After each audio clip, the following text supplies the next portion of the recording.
Hello दोस्तों, नमस्कार। एक नई अपडेट आ रही है नई रिक्रूटमेंट की एनएफसी की तरफ से। एनएफसी यानी न्यूक्लियर फ्यूल कॉम्प्लेक्स हैदराबाद की तरफ से। ये भारत सरकार के डिपार्टमेंट ऑफ एटॉमिक एनर्जी के अंतर्गत आता है।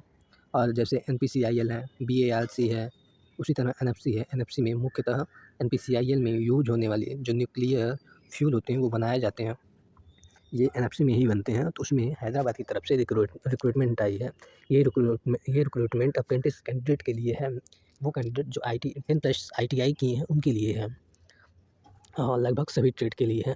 जैसा कि आप सभी देख पा रहे हैं, एनपीएस सर्च बाई स्टेब्लिशमेंट ने न्यूक्लियर फ्यूल कॉम्प्लेक्स और वो उसका नंबर रहा वर्ष 23-24 के लिए ITI ट्रेड अप्रेंटिसों की नियुक्ति हेतु विज्ञापन। इसमें जो ITI पास उम्मीदवार हुए उनको एनएफसी नाभिकीय फ्यूल समृद्ध से हैदराबाद में 1 वर्ष के प्रशिक्षण हेतु निम्नलिखित ट्रेडों में आवेदन आमंत्रित किए जाते हैं। 1 साल का आपका ट्रेनिंग रहेगा। ट्रेड है जिसमें फीटर की 42 सीटें हैं, टर्नल की 32 सीटें हैं, लेबोरेटरी असिस्टेंट के केमिकल से 6 सीटें हैं, इलेक्ट्रीशियन के 15 हैं और मशीनिस्ट के 16 हैं। मशीनिस्ट ग्राइंडर, तो ये जितने हैं 10 नंबर तक यानी मोटर मैकेनिक तक, इन सभी का जो स्टिपेंड रहने वाला है वो 8,050 रुपये रहने वाला है।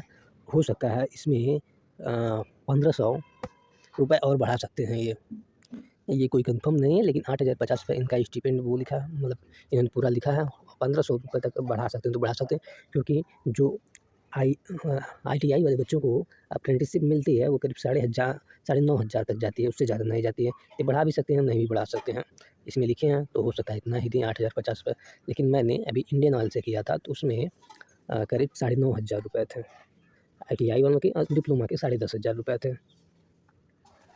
तो जैसा कि आपने देखा कि जो 10 नंबर तक है मोटर मैकेनिक तक, इसमें 8,050 रुपये तक, और जो 11 नंबर से यानी आरडीपी अंग्रेजी, कोपा का, वेल्डर का, मैकेनिक डीजल का, बढ़ई का, प्लम्बर का, यानी 11 से 16 तक को जो नंबर है उसमें 7,700 रुपये दिया जाएगा। योग्यता 10th के बाद ITI रहना चाहिए। ये रिक्तियाँ घट बढ़ सकती हैं। तो सबसे ज़्यादा है आपका इलेक्ट्रीशियन के लिए, फिटर के लिए, टर्नर के लिए। इलेक्ट्रीशियन का भी 15 है, मशीनिस्ट का भी 16 है, और केमिकल प्लांट ऑपरेटर के लिए भी 14 है।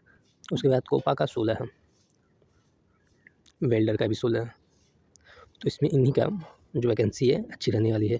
हालांकि आप सभी को फॉर्म अप्लाई ज़रूर करना चाहिए। और फ़ायदा ये है एनएफसी की तरफ से अप्रेंटिस करने का, कि अगर आप एनपीसीआईएल में या एनएफसी में या बीएआरसी में कभी भी आप फॉर्म अप्लाई करते हैं ITI पोस्ट की टेक्नीशियन के लिए, जब वैकेंसी आएंगी तो उसमें आप बता सकते हैं कि आपने एनएफसी से या एनपीसीआईएल से अप्रेंटिस किया है, और आपको वो प्रेफरेंस देंगे सिलेक्शन में ना। और आगे देख लेते हैं। आवेदन की प्रक्रिया ये रही। आवेदन कैसे करना है? आवेदन की प्रक्रिया में सबसे पहले आपको एनपीएस पोर्टल में जाकर नाभिकीय ईंधन समृद्ध हैदराबाद यानी nuclear fuel complex Hyderabad search करना है। उसका इस्टेब्लिशमेंट कोड जो लिखा है E1115360013, ये दिखा रहेगा। उस पर जाके क्लिक करके वहाँ से आपको अप्लाई कर देना है।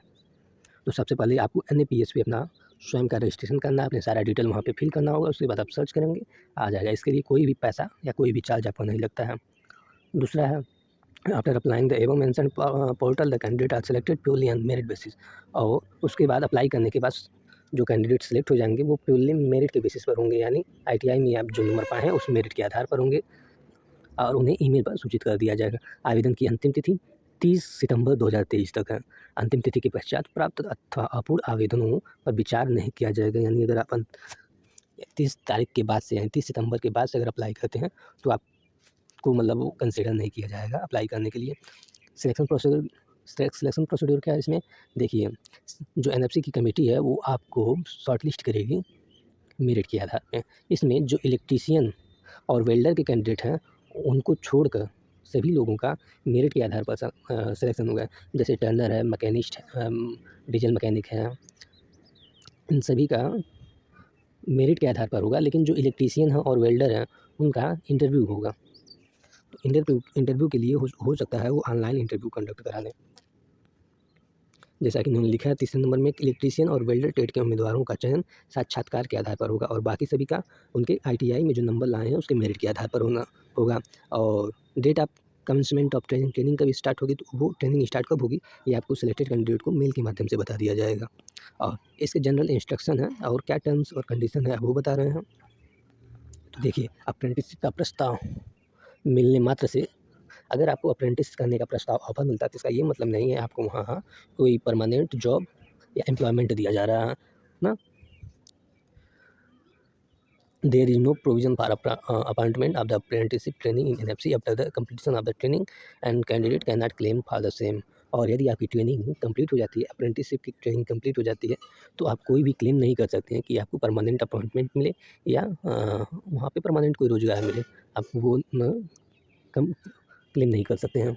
चयनित अभ्यर्थियों को एनएफसी हैदराबाद में रिपोर्ट करना होगा। उनकी उम्र 18 साल से कम नहीं होनी चाहिए। और आपको आईटीआई उम्मीदवारों को निश्चित रूप से राष्ट्रीय ट्रेनिंग प्रोत्साहन योजना के तहत अपना नाम, यानी आपको apprenticeshipindia.gov.in पर पंजीकृत करना होगा और पोर्टल के माध्यम से ही आवेदन करना होगा। तो जो एनएपीएस का पोर्टल है वो भी इसी की तरह है, यही है।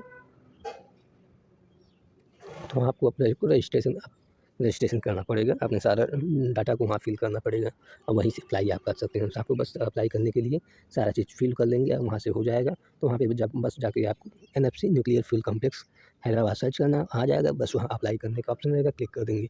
अभी नीचे सारा प्रोसेस उन्होंने दिया है कैसे क्या करना है। जो कैंडिडेट यानी ग्रेजुएशन की है वो एलिजिबल नहीं है, समय समय पर जो अप्रेंटिसशिप अधिनियम 1961 के और अप्रेंटिसशिप नियम 1952 के प्रावधानों के अनुसार आरक्षण लागू होगा। यानी जो इस नियम के तहत आरक्षण है वो आरक्षण भी आप सभी को दिया जाएगा। उम्मीदवारों तथा तथ्यों को छुपाए जाने पर चयन पर हेतु सब जगह होता है। अगर आपकी कोई गलत जानकारी देते हैं तो कैंडिडेट कैंसिल कर दिया जाएगा। सत्यापन का प्रमाण पत्रों का सत्यापन करते समय वांछित योग्यता के अनुरूप नहीं होने पर या किसी प्रकार का बदलाव होने की स्थिति में अभ्यर्थी की उम्मीदवारी तत्काल समाप्त कर दी जाएगी। यानी आपके एलिजिबिलिटी में कोई भी प्रॉब्लम दिखती है या वो डॉक्यूमेंट नहीं है तो आपको कैंडिडेट समाप्त कर दिया जाएगा। चयनित उम्मीदवारों को ज्वाइनिंग के समय सिविल सर्जन या सहायक सिविल सर्जन द्वारा मेडिकल फिटनेस प्रमाण पत्र प्रस्तुत करना होगा। और यदि आप चयनित हो जाते हैं, सिलेक्ट हो जाते हैं अप्रेंटिसशिप के लिए, तो आपको पहले ही जो जैसे सदर हॉस्पिटल होता है आपके ज़िले में, तो वहाँ से जो सीएमओ बैठते हैं यानी सिविल सर्जन बैठते हैं, उनके माध्यम से एक फिटनेस सर्टिफिकेट जारी करवाना होगा। और उसमें आपकी करीब 2000 या 1000 रुपये, ज़्यादा नहीं, 1000 रुपये खर्च होंगे। चयनित अप्रेंटिसशिप को इस स्थापना में कोई आवासीय व्यवस्था नहीं दी जाएगी। यानी अगर आप सेलेक्ट हो जाते हैं तो आपको वहाँ रहने खाने के लिए कुछ नहीं दिया जाएगा। आपको जो स्टिपेंड मिल रहा है उसी से अपना काम चलाना पड़ेगा। हाँ? और आपको जब पता चल जाता है कि आपका सिलेक्शन हो गया है अप्रेंटिसशिप के लिए, तभी आपको तुरंत ऑनलाइन या ऑफलाइन माध्यम से पुलिस वेरिफिकेशन के लिए अप्लाई कर देना है। और पुलिस करीब 20 से 1 महीने के अंदर वो जो पुलिस वेरिफिकेशन का प्रोसेस है कंप्लीट हो जाएगा। तो आपको जैसे ही पता चले कि आपका सिलेक्शन हो जाएगा या हो चुका है, तो आपको पुलिस वेरिफिकेशन के लिए अप्लाई कर देना है। और आप जहाँ रहते हैं वहाँ जो निकट पुलिस थाना है वहाँ पे जाके आपको या तो एप्लीकेशन देके या तो ऑनलाइन माध्यम से कर देना। फिर आपको वहाँ पे जाना पड़ेगा थाने पर ही, वहाँ से वो करीब 15 से 20 दिन लेंगे, वो पूरा हो जाएगा। और डॉक्यूमेंट वेरिफिकेशन के लिए आपको आवेदन पत्र का प्रिंट आउट लाना आवश्यक है और निम्नलिखित डॉक्यूमेंट को ले जाना आवश्यक है, जैसे हाई स्कूल का सर्टिफिकेट, आईटीआई का अंक पत्र तथा सर्टिफिकेट भी, जाति प्रमाण पत्र, आधार कार्ड, पुलिस वेरिफिकेशन से संबंधित और बैंक की खाता संख्या और पासबुक, ऑनलाइन आवेदन की हार्ड कॉपी ना, और इन सभी की कागजातों की छाया प्रतियाँ, इन सभी की फ़ोटोकॉपी और पासपोर्ट आकार के 4 नए फ़ोटोग्राफ। चयनित उम्मीदवार अप्रेंटिस एक्ट 1961 के प्रावधानों के तहत स्टिपेंड के लिए पात्र होंगे। यानी अगर आपका चयनित हो जाएगा तो आपको स्टिपेंड मिलेगा। आईटीआई कैंडिडेट को जो 1 से 10 तक के हैं उनको 8,050 रुपये और जो 11 से 16 तक के हैं उनको 7,700 कुछ रुपये दिया जाएगा। और आपको कहीं भी आने जाने के लिए कोई भी टीडीए नहीं मिलेगा। और आपको ये बात ध्यान रखने की ज़रूरत है, नोटिस रखने की ज़रूरत है कि आप एम्प्लॉय के तौर पे वहाँ नहीं जा रहे हैं, आप वहाँ अप्रेंटिसशिप के तौर पे जा रहे हैं, यानी प्रशिक्षु के तौर पे जा रहे हैं। आपको वहाँ बस सीखना है, आपको ज़्यादा कार्य करने के लिए कोई फ़ोर्स नहीं कर सकता ना कि आपको ये कार्य करना है। आपको जो हेड होंगे, जिसके अंडर आप आएँगे, वो जो बोलेंगे वो आप करिएगा। बस आपको देखना है, सीखना है। आप बिना अपने ऑफ़िसर के परमिशन के बिना आप वहाँ किसी भी मशीन को या कोई भी काम आप नहीं कर सकते हैं ना। तो आपको बस ये ध्यान रखना है कि आप वहाँ अप्रेंटिसशिप के तौर पे हैं, ना ही किसी कर्मी के तौर पे। आपको वहाँ कार्य करने की ज़रूरत नहीं है, बस आपको वहाँ देखना है कैसे काम हो रहा है, कैसे नहीं। अगर कुछ कहा जाता है करने के लिए तो आपको करना है। आपको अप्रेंटिसशिप में ज़्यादा काम नहीं करने को दिया जाएगा, बस तो कहीं काम हो रहा है तो वहाँ आपको खड़े रहना है, देखना है, सीखना है और नोट करते जाना है अपनी डायरी में। अब देखिए, ये जो दिए गए हैं साथ में ही एडवर्टाइजमेंट के साथ ही दिया गया है कैसे आपको अप्लाई करना है। जो कैंडिडेट अप्रेंटिस के लिए अप्लाई करना चाहते हैं वो www.apprenticeshipindia.gov.in पर पंजीकरण करें। तो पहले आपको यहाँ पंजीकरण करना होगा ना। यहाँ पंजीकरण करने के बाद ये रहा वेबसाइट, यहाँ पे आपको पंजीकरण करना रहेगा। वहाँ से कैंडिडेट रजिस्टर से कैंडिडेट ऑप्शन में जाना होगा और वहाँ पे जो सर्च बार दिया है वहाँ सर्च करके अपना सारे डिटेल फिल करने होंगे। तो इस PDF को मैं आप सभी को अपने लिंक कर दूँगा, डिस्क्रिप्शन में डाल दूँगा। आप वहाँ से डाउनलोड करके आप पूरा क्या प्रोसेस है देख लीजिएगा। लॉगिन करने के बाद आप रजिस्टर मेल और ID से लॉगिन कर लेना, पासवर्ड से रजिस्टर मेल और पासवर्ड से लॉगिन हो जाएगा। उसके बाद आप वहाँ जाके अप्रेंटिसशिप अपॉर्चुनिटी में जाके आप सर्च करेंगे। आप सर्च किसी भी तरह से कर सकते हैं। आप सर्च करने में जाके एस्टेब्लिशमेंट नेम में सर्च कर लेंगे वहाँ, और जब सर्च करने के बाद आ जाएगा वहाँ NFC सर्च करने के बाद अब वहाँ अप्लाई करने का ऑप्शन आ जाएगा। वहाँ आप वहाँ से अप्लाई कर सकते हैं। वीडियो ज़्यादा बड़ा हो गया है, इसके लिए मैं माफ़ी चाहता हूँ। अगर कोई दिक्कत हो तो आप कमेंट करके पूछ सकते हैं, कहेंगे उसमें वीडियो बनाने के लिए तो उसमें वीडियो बना दूँगा ताकि आपको ज़्यादा दिक्कत ना हो। ठीक फ्रेंड, तो यही रहा NFC की तरफ से अप्रेंटिस करने का मौका मिल रहा है तो आप लोगों को कर लेना चाहिए। यही है जो इसमें स्टिपेंड है थोड़ा कम है। आपका जो स्टिपेंड है वो आप वहाँ रहने खाने में ही खर्च हो जाएगा। जो सेविंग है आपका कुछ होगा नहीं, बहुत नॉमिनल सेविंग होगा 1 से 2 हज़ार, वो भी आप बचा सकते हैं। तब फिजूल खर्ची अगर आप करते हैं तो कुछ नहीं बचेगा, वो आप कितना हो भी वो करें।